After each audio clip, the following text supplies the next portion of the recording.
Hablemos de los frequency adverbs. Lo traduciríamos literalmente como adverbios de frecuencia. Un adverbio es una palabra que se utiliza para añadir un sentido a un verbo, puede ser de modo, de tiempo, de lugar, de cantidad. Y frequency viene a ser frecuencia, es decir, adverbios de frecuencia. Ahora, ¿qué tiene que ver esto o cómo lo podríamos entender? The frequency adverbs are words we use to express how often we do things in our lives.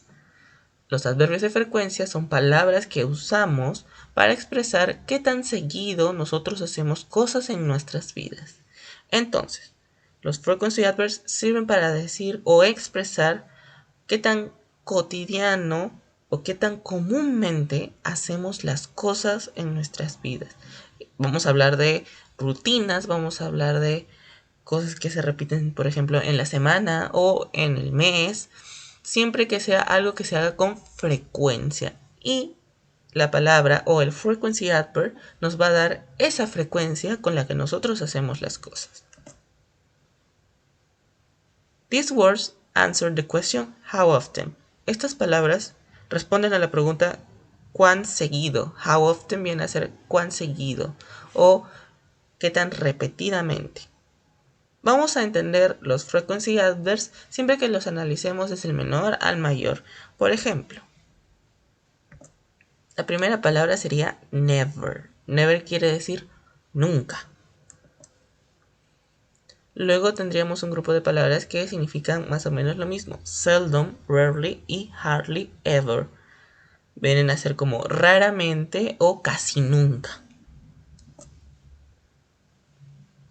Sometimes. Sometimes se traduce literalmente como algunas veces. Often. Often se podría traducir como seguido. Usually podría tomarse como usualmente. Y always lo traduciríamos como siempre.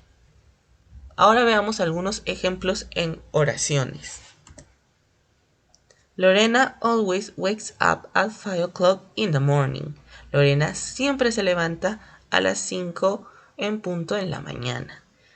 Es importante que notes dos cosas con el ejemplo. En primer lugar, el lugar o la posición en donde se coloca el frequency adverb. Siempre va a ir entre el subject, que en este caso viene a ser Lorena, y nuestro verbo. Siempre irá en medio de esas dos palabras.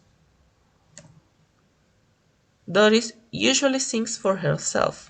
Doris usualmente canta para ella misma. Otra vez, nota cómo va entre el sujeto y el verbo.